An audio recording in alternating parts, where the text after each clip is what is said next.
Hi everyone, Aaron here for Zollotech, and this is the all-new ROG Xbox Ally X. It's a partnership with Microsoft and ROG, and this starts at $999. This is the black option with 24 gigs of RAM and 1 terabyte of storage.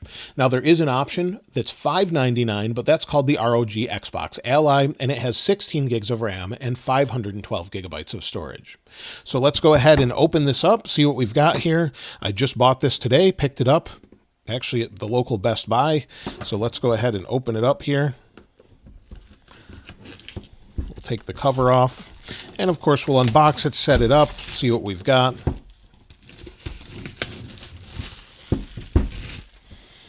Let's go ahead and open it here. And you can actually see, before I open this, on the back here, it actually tells you the specs. And up here it shows you the specs where it's 24 gigs of RAM and 1 terabyte SSD. So let's go ahead and open this up here. So I have to cut it on this side also. This is my first time seeing one of these. There we go. And let's see what we've got.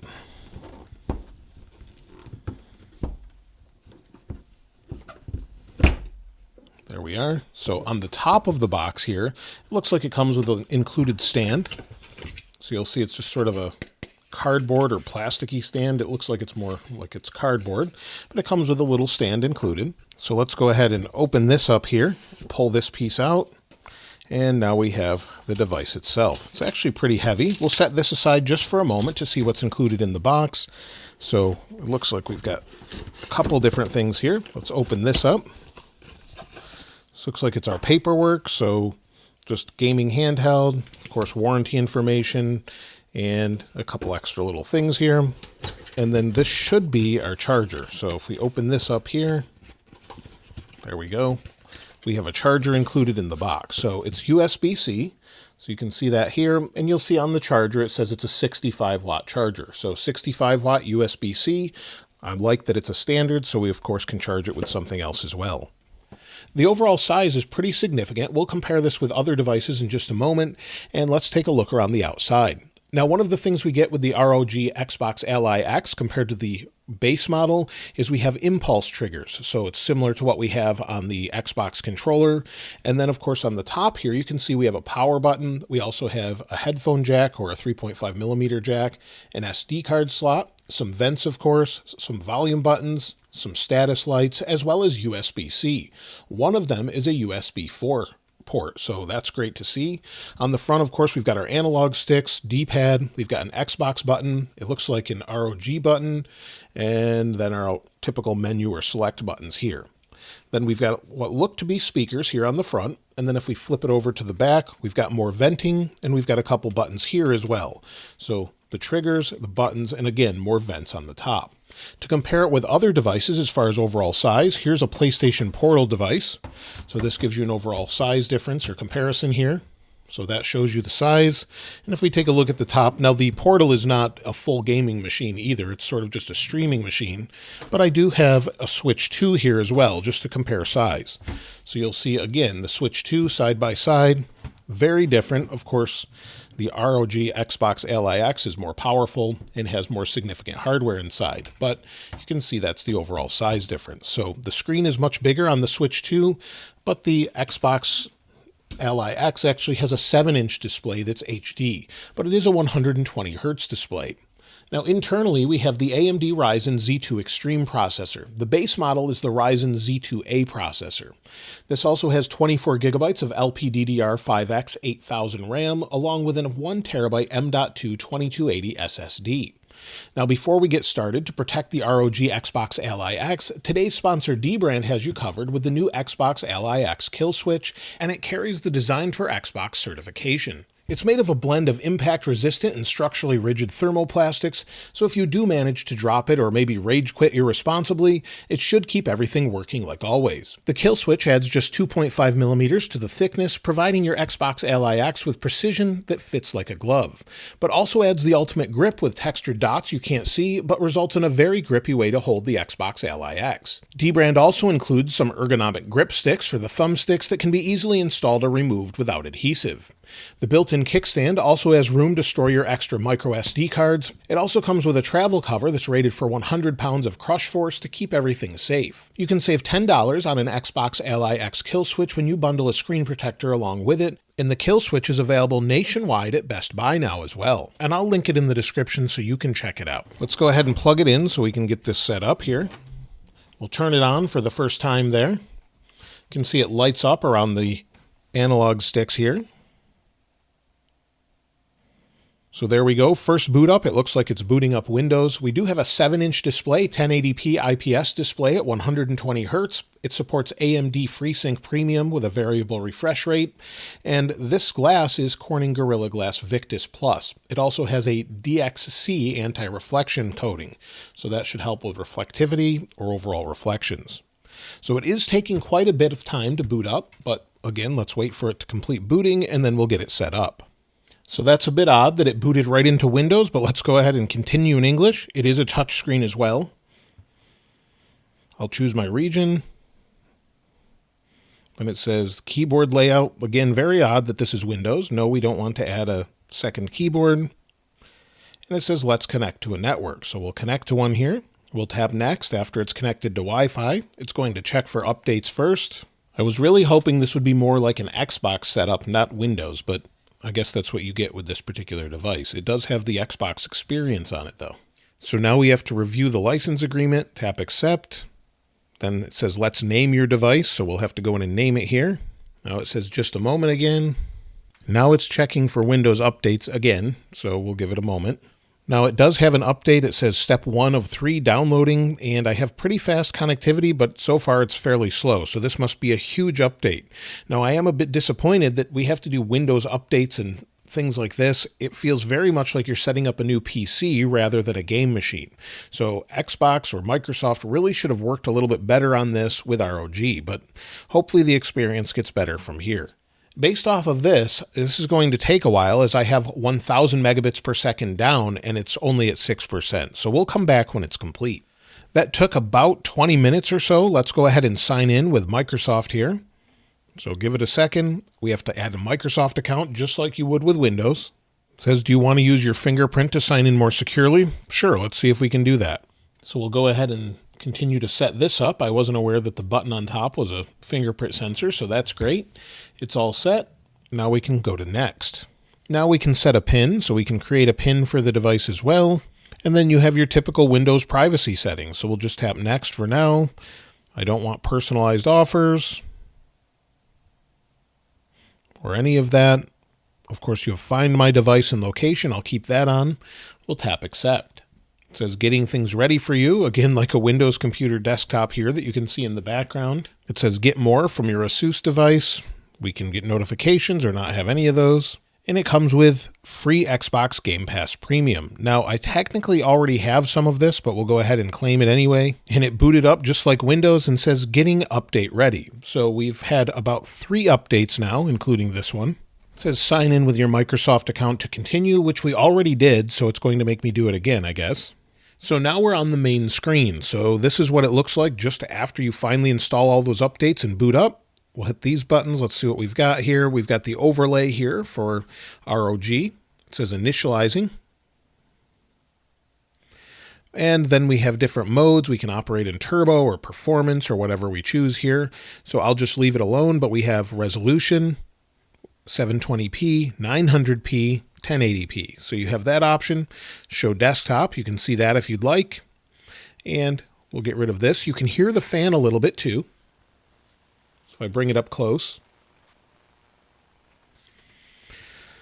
So the initial experience, you're on this screen here. I did have to change my account. We do have PC Game Pass installed here, so it works on the same thing. I have that for my PC or my gaming PC, and it works here. You can manage it here as well. And then we can go to the cloud gaming options here, jump back into things such as maybe Forza Horizon 5. Let's go ahead and install that. Of course, we have Game Pass options. And the one thing I want to see if I can play here is EA Play. So install the EA app. I actually have this.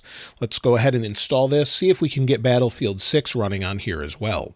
So the overall menus and options are pretty much what you would expect here. So you can go home, of course, go into your ROG options. Let's go into our settings here.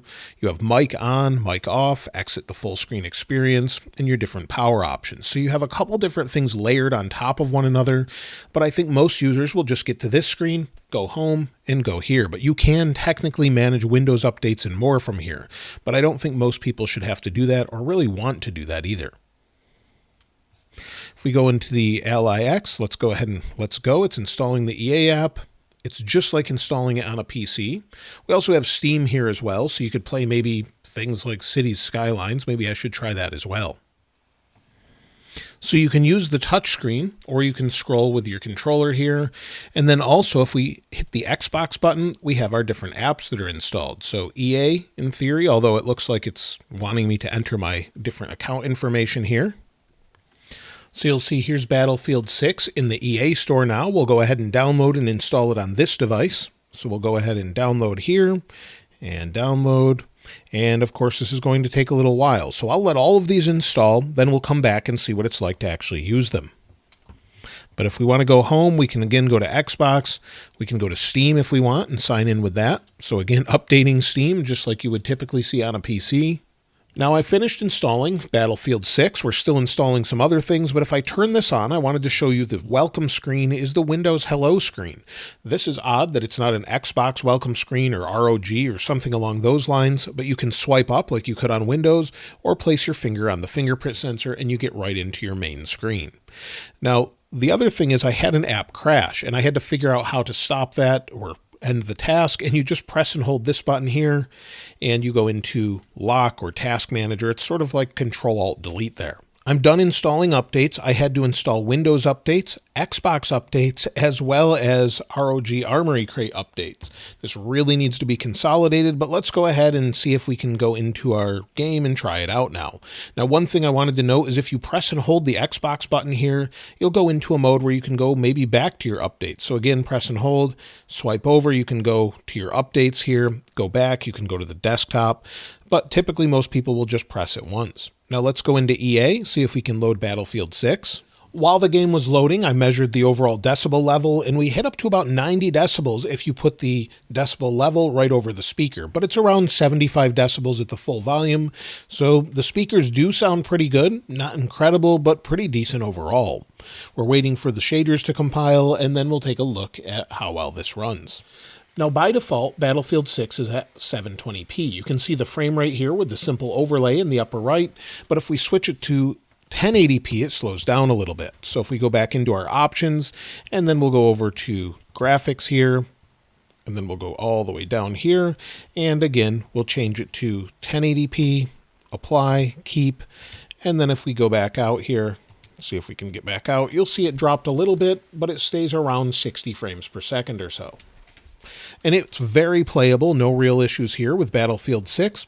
So I haven't played a full game with it, but it looks pretty good overall, and this gives you an idea of what it looks like. So if we want to go home, we can just tap home like this. We can press and go back in, press and hold, and switch back over to Battlefield 6. Let's exit this and see if we can play something else. So this is Forza Horizon 5. It runs pretty smoothly. Most of the textures are on high, and overall frame rate is pretty decent. So no real issues playing this game. It sounds great as well if you have the speakers turned up. But let's try Cities Skylines. Now, before we try Cities Skylines, let's see if we can use a mouse. So I've got a USB-C mouse here. It's technically wireless, but it actually looks like it works. So you've got your mouse control here. Let's see if we can play this. I tried to load this before and it crashed on me. So let's see if it actually works this time. Give it just a moment. So now we're in Cities Skylines. I can zoom in and out with the mouse, of course, move it around, and it actually looks pretty decent. So if you wanted to play this game, it looks like it's fully functional. You, of course, can use the controls as well and build however you'd like, but it will run on here. You'll see it's generally pretty smooth. Now, as the size of the city builds up, it may not be that smooth, but just wanted to caution that everything seems to be locked right now as it wants me to go through a tutorial, but I've played this for many hours on PC, and you should be able to play it no problem. But you'll see the overall, it's a little bit laggy from time to time, you can see there, but then it speeds back up. But this actually performs this way on my RTX 5080 as well sometimes. So that gives you an idea of how it works. That we can go back in, maybe switch to Forza, and then it will reload. So it's checking for updates, and again, back home. So we can go back home here. So we're back on the home screen. Let me go ahead and unplug the power to it.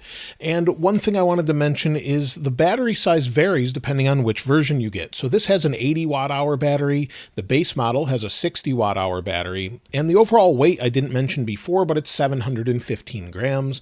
The base model is 670 grams. Now, as far as my overall thoughts on this device, I think it's great with the exception of a couple things. I love that I can actually play games on the go that will run on my PC or run on Xbox. My one issue, though, really with this is that I have to install updates from 3 different places. So not only Xbox, but also the Armory Crate here that we have, Armory Crate SE. And then also on top of this, I also have to install Windows updates. I would really like to see this more integrated and just have it manage itself. So for the normal gamer, you would just hit update, it would install the update, and you're done. No BIOS updates, firmware updates, or anything like that. It just manages it in the background. Now, for those that love PCs and want to customize everything, of course, you have everything available. So it really depends on how you want to view this. If you're someone that just wants a casual game experience, you will have to manage a little bit more here. However, the overall experience is great once everything's set up. So I think it is a great device, definitely expensive at $1,000, but when you consider it's basically a PC that you can bring with you, well, that makes up for some of that. So it really depends on if this is something that matters most to you, but you'll have the option to use this as a PC and continue on the go wherever you're at playing your games, whether it's Call of Duty, Battlefield, or something else, whatever you prefer to play. So Fortnite or any of those should run just fine. So again, you have Game Pass here, and then of course your library, cloud gaming, and more. So let me know what you think of this. If there's anything else you want to know about it, like I mentioned, the speakers are pretty good. You've got expandable storage and everything else. So again, let me know what you think of it in the comments below. And if you haven't subscribed already, please subscribe. And if you enjoyed the video, please give it a like. As always, thanks for watching. This is Aaron. I'll see you next time.